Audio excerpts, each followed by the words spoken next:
परमेश्वर कहता है कि अगर तू अपने टाइट को, अपने दशवांत को बोएगा तो मैं तुझे इतनी बरकत दूंगा कि तेरे रखने के लिए जगह नहीं है। जब आप वचन पे चलना शुरू करते हैं, आप चट्टान पर घर बना रहे हैं। चर्च की ब्लेसिंग इस बात पे निर्भर नहीं करती कि चर्च कितनी बड़ी है छोटी है, वो इस बात पे निर्भर करती है कि उस वचन को जो बाइबल में लिखा है उसने कितना व्यक्तिगत उसे बनाया है या कितना सीरियसली वो उसे लेता है। एक व्यक्ति परमेश्वर को जानता था और एक आम विश्वासी था, और उन समयों की मैं बात कर रहा हूं जो समय आज तक का दुनिया का सबसे डिप्रेशन से भरा हुआ समय था। प्रभु के वचन पे खड़ा हो गया कि परमेश्वर ने कहा है मेरे बाहिने हाथ में धन और महिमा है, मेरे दाहिने हाथ में दीर्घ आयु है। उसने जब पढ़ा कि परमेश्वर के वचन में लिखा है कि हम गरीब नहीं रह सकते, परमेश्वर कहता है कि अगर तू अपने टाइट को, अपने दशवांत को बोएगा तो मैं तुझे इतनी बरकत दूंगा कि तेरे रखने के लिए जगह नहीं होगी। उसने 2 अकाउंट खुलवाए, एक अपना अकाउंट जिसमें सैलरी आती थी, और उसने कहा आज के बाद मैं परमेश्वर का टाइट अपने सैलरी वाले अकाउंट में भी नहीं रखूंगा, क्योंकि वो मेरा पैसा नहीं, वो खुदा का है।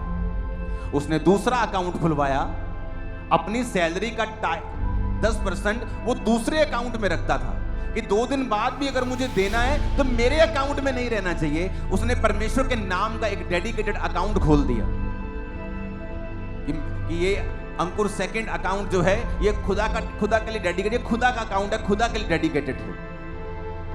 वो अपना काम करता गया।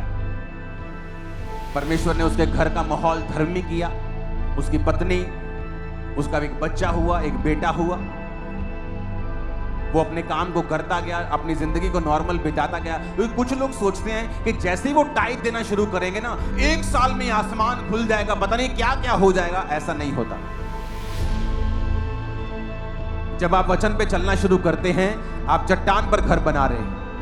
यीशु मसीह ने कहा जो हे प्रभु मुझे कहते हैं, हर एक जन उनमें से स्वर्ग के राज्य में प्रवेश नहीं करेगा, क्योंकि जो मुझसे प्यार करता है मेरी आज्ञाओं को मानेगा, और वो उस मनुष्य के समान होगा जिसने अपना घर चट्टान के ऊपर बनाया, जो मेरे वचन पर चलेगा।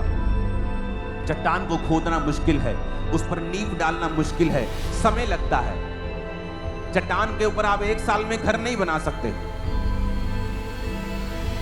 तो परमेश्वर ने कहा वो मनुष्य उस व्यक्ति के समान होगा जिसने चट्टान पर घर बनाया, लेकिन जब वो घर बन गया, आंधी तूफान उस घर को हिला नहीं सकते। लेकिन रेत पर जो घर बनाता है वो है जो वचन पे नहीं चलता, बिजनेस के थ्रू ब्लेस होना चाहता है, ताकत के थ्रू, स्किल के थ्रू। लेकिन जब वो बिजनेस के ऊपर कोविड का अटैक होता है, वो खत्म हो जाता है।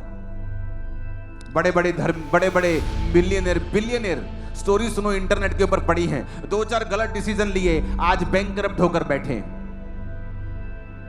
क्योंकि खुदा उनके साथ नहीं है। जो महलों में रहते थे वो जेलों में रहे। अब उस व्यक्ति को समझ आ गया कि मुझे ये करना है और लगातार करना है। शादी हुई, बेटा हुआ, बेटा बड़ा हो गया, और बेटे के जीवन में परमेश्वर ने काम किया। उसको एज ए पास्टर परमेश्वर ने बुलाया और उसने सेवा करनी शुरू की। जिस तरह दाऊद की जिंदगी में हुआ, दाऊद ने अपना पर्सनल सारा सोना परमेश्वर को दे दिया था, लेकिन जब उसका बेटा बड़ा हुआ सुलेमान, तो परमेश्वर ने कहा तूने बुद्धि मांगी है, लेकिन मैं तुम्हें पैसा भी इतना दूंगा जितना किसी को नहीं दिया। कारण क्या था? कारण यह था दाऊद का पर्सनल बीज जो परमेश्वर को दिया गया था वो हजारों करोड़ रुपए का सोना था,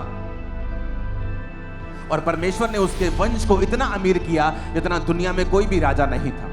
और अब इस व्यक्ति की लाइफ में क्या होता है कि वो जो छोटा बच्चा था, बेटा था, उसको परमेश्वर सेवा के लिए बुलाते हैं और वो सेवा करना शुरू करता है। अब उसे अपने बाप की गवाही मालूम थी कि उसके बाप ने किस तरह से परमेश्वर में बरकत को पाया है, और उसकी तरह परमेश्वर ने उसके बाप को फाइनेंशियली ब्लेस किया, उसे सेवा में बुलाया, और वो अपने बाप की टेस्टिमनी के ऊपर चलता रहा। और वो कहता था कि कुछ भी हो जाए, टाइट वो देना भूलता नहीं था।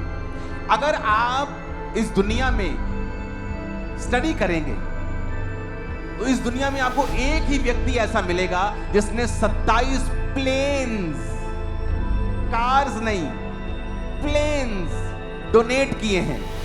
ये वही बेटा था जिसने 27 प्लेन्स डोनेट किए, जिसके बाप ने खुदा के लिए अलग खाता खुलवा दिया।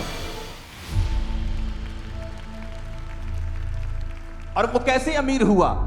चर्च से नहीं। उसकी चर्च आज भी आप देख लो, 500 लोगों से ज्यादा उसकी चर्च में लोग नहीं हैं। तो जिसकी चर्च में 500, 700, 1000 लोग हैं, वो 27 प्लेन कैसे डोनेट कर सकता है? वो तो चर्च ही चला ले, बड़ी बात है। लेकिन हमेशा परमेश्वर ये प्रूफ करता है कि पास्टर की प्रोस्पेरिटी, पास्टर की ब्लेसिंग, चर्च की ब्लेसिंग इस बात पे निर्भर नहीं करती कि चर्च कितनी बड़ी या छोटी है। वो इस बात पे निर्भर करती है कि उस वचन को जो बाइबल में लिखा है उसने कितना व्यक्तिगत उसे बनाया है या कितना सीरियसली वो उसे लेता है।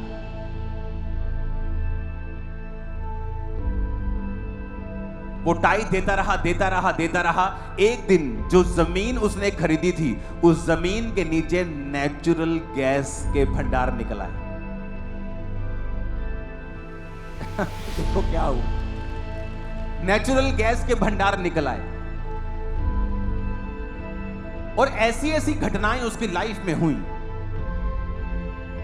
कि परमेश्वर ने उसको फोर्सफुली आशीषित किया। और लोग आज भी हैरान है कि 500 लोगों की चर्च है और ये व्यक्ति 9000 करोड़ का मालिक कैसे हो सकता है? क्योंकि टाइट, बाप टाइट, बेटा टाइट, मिनिस्ट्री टाइट। खुदा ने कहा रखने की जगह नहीं होगी, इतनी बरकत दूं। आज वचन पे खड़े होने वाले लोग बहुत थोड़े हैं।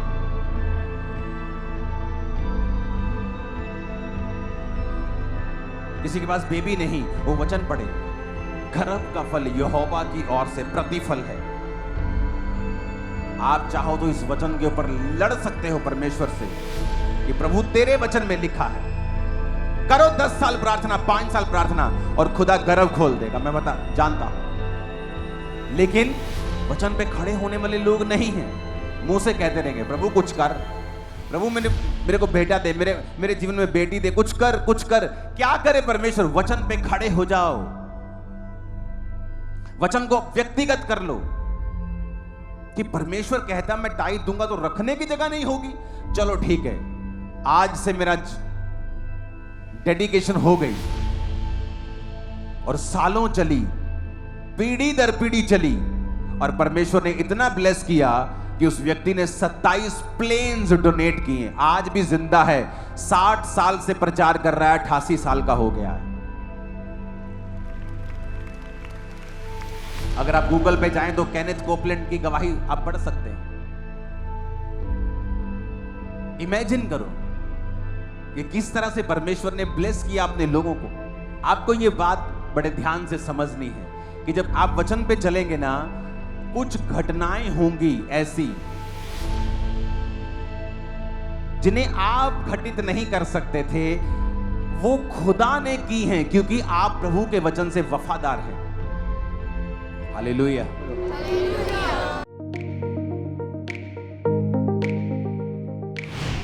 परमेश्वर के दास के द्वारा दिए गए जीवित वचनों और गहरे आत्मिक भेदों को जानने के लिए आप हमारे YouTube चैनल को अभी सब्सक्राइब करें और बेल आइकन को दबाना ना भूलें, ताकि हर एक नई अपडेट और अनाउंसमेंट सबसे पहले आप तक पहुंच सके।